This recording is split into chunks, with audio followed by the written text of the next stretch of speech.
Hi hello ನಮಸ್ತೆ. ನಾನು ನಿಮ್ಮ ಕಲಾನಿಲಯದ ತುಂಬು ಮನೆ ಸೊಸೆ ವಸಂತ ನಾಗ. ಇದು ಮಂಡೇ ಮಿನಿ ವ್ಲಾಗಾಗಿದೆ. ಬೆಳಗ್ಗೆನೇ ಎಲ್ಲ ಕೆಲಸ ಎಲ್ಲ ಮುಗಿಸಿ ಕಡ್ಡಿ ಎಲ್ಲ ಹಚ್ಬೇಕಾಯ್ತು. ಸೊ ಪೂಜೆಯನ್ನು ಮಾಡಿಬಿಟ್ಟು ಕಡ್ಡಿ ಹಚ್ಚಿದ್ವಿ. ಇದಾದಮೇಲೆ ನಂದು ಮನೆ ಪಕ್ಕದಲ್ಲೇ ಖಾಲಿ ಸೈಟ್ ಇರೋದ್ರೆ ಅಲ್ಲೆಲ್ಲ ನಾವು ಗಿಡ ಬೆಳೆಸ್ಕೊಂಡಿದ್ವಿ. ಸೊ ಅದು ನಮ್ಮ ಸೈಟ್ ಅಲ್ಲ, ಬಟ್ ಎಲ್ಲ ಬೆಳೆಸ್ಕೊಂಡಿದ್ವಿ. ಸೊ ನೀವು ನೋಡ್ತಾ ಇದ್ದೀರಲ್ಲ, ಇದು ಕೊತ್ತಂಬರಿ ನಾನೇ ಹಾಕಿದ್ದು. ಬಟ್ ನಾನು ಕಂಪ್ಲೀಟಾಗಿ ಯಾವ ವಿಡಿಯೋ ಹಾಕಿರೋದು ನಾನು ಇದು ಮಾಡಿಲ್ಲ. ಇನ್ನೊಂದು ದಿವಸ ನಾನು ವಿಡಿಯೋ ಮಾಡಾಕ್ತೀನಿ. ಇದು ನಮ್ಮದು ಎರಡನೇ ಫಸಲು ಅಂತಲೇ ಹೇಳ್ಬೋದು. ಈ ಬನಾನ ಏಲಕ್ಕಿ ಬಾಳೆಹಣ್ಣು ಬಂದಿತ್ತು. ಮಳೆ ಗಾಳಿಯಿಂದ ತುಂಬ ಇನ್ನೂ ಸ್ವಲ್ಪ ಬಿಡಬೇಕಾಯ್ತು. ಬಗ್ಗಿ ಗಾಳಿಗೆ ಇದಾಗಿತ್ತು. ಸೊ ಅದಕ್ಕೆ ಏನು ಮಾಡಿದ್ವಿ, ಕಟ್ಟಿಬಿಟ್ಟು ಹಣ್ಣಂಗೆ ಮಾಡಿ ಇಕ್ಕಿದ್ದೀವಿ.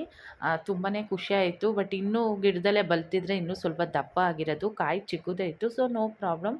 ಇದಾದಮೇಲೆ ಕೊತ್ತಂಬರಿ ಎಲ್ಲ ಕಿತ್ತೆ ನಾನು ಈವ್ನಿಂಗು ಕಿತ್ಬಿಟ್ಟು, ನಾಟಿ ಕೊತ್ತಂಬರಿ ತುಂಬ ಚೆನ್ನಾಗಿತ್ತು, ಘಮ ಘಮ ಅಂತ ಇತ್ತು. ಇದಾದಮೇಲೆ ಕರಿಬೇವು ಸೊಪ್ಪು ಕೂಡ ಕಿತ್ಬಿಟ್ಟು ನಾನು ಸ್ಟೋರ್ ಮಾಡಿಕೊಂಡೆ.